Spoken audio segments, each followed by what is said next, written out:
Hello friends, welcome my YouTube channel. मैं हूं मोहम्मद लतीफ़ advocate. दोस्तों, आज आपको धारा 167 आईपीसी के बारे में जानकारी देने जा रहा हूं। इसकी बहुत ही आसान भाषा में, बहुत ही शॉर्ट परिभाषा मैं आपको बताता हूं। धारा 167 आईपीसी केवल सरकारी अधिकारियों कर्मचारियों से संबंधित है।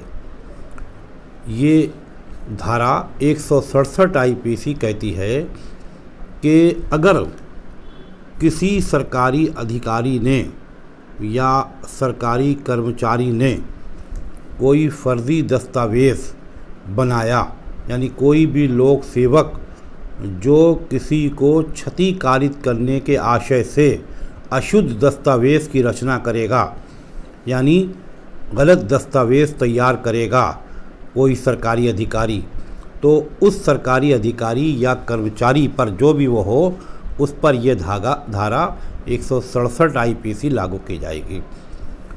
वो किसी दूसरे को परेशान करने के लिए जानबूझकर अगर ऐसा करता है, किसी दस्तावेज़ को की कूट रचना करता है, यानी उसको फर्जी बनाता है या उसमें हेर फेर करता है या उसमें कुछ बढ़ाता घटाता है और जानबूझकर ऐसा करता है कि दूसरे को फ़ायदा पहुंचा दे और किसी दूसरे को नुकसान पहुंचा दे, अगर वो ऐसा करता है तो फिर वो धारा 167 आईपीसी का गंभीर अपराध करता है।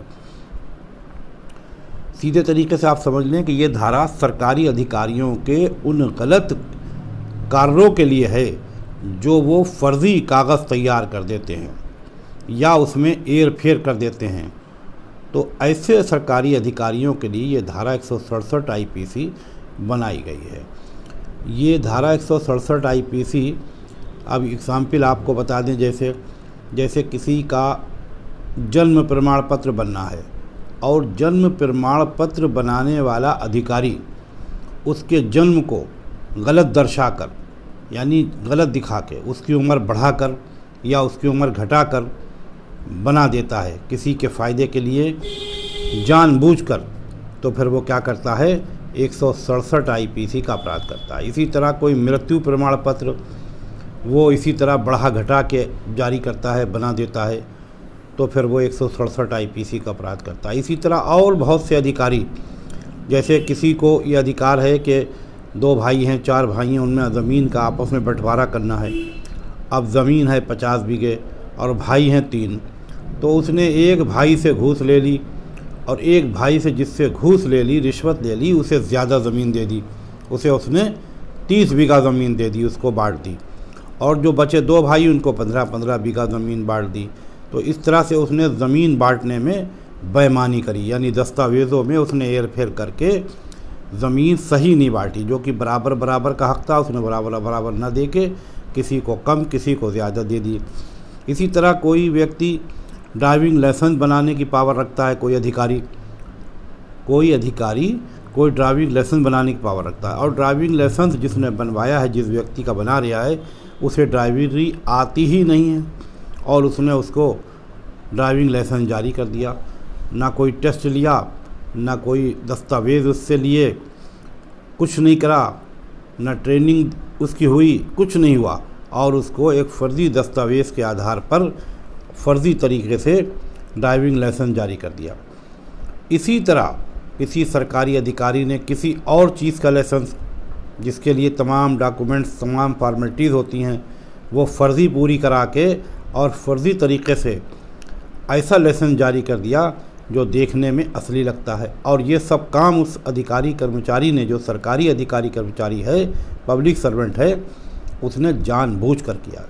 तो ऐसा जानबूझकर कोई सरकारी अधिकारी अगर कार्य करता है, किसी दूसरे को क्षति पहुंचाने की नीयत से अशुद्ध दस्तावेज़ की रचना करता है, समझ गए आप, गलत दस्तावेज़ तैयार करेगा, तो वो धारा 167 आईपीसी का मुलज़िम हो जाएगा।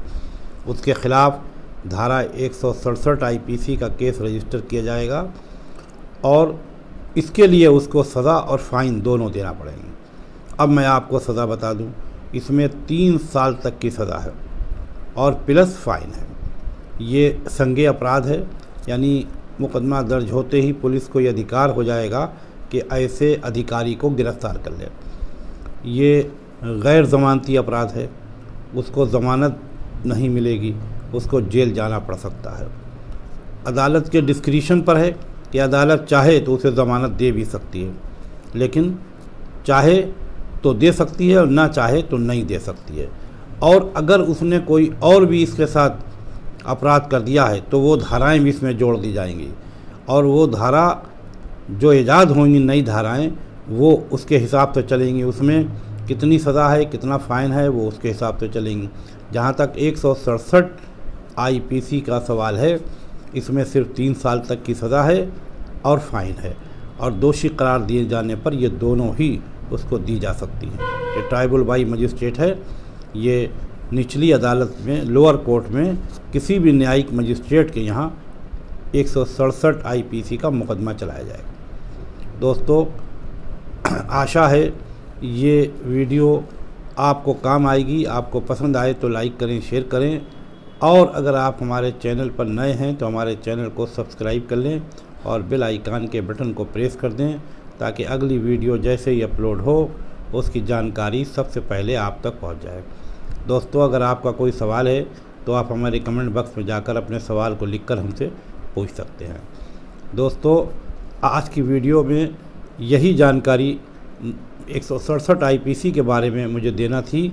अगली वीडियो में अगली धारा के साथ आपसे फिर भेंट होगी। जब तक के लिए bye bye, have a nice day.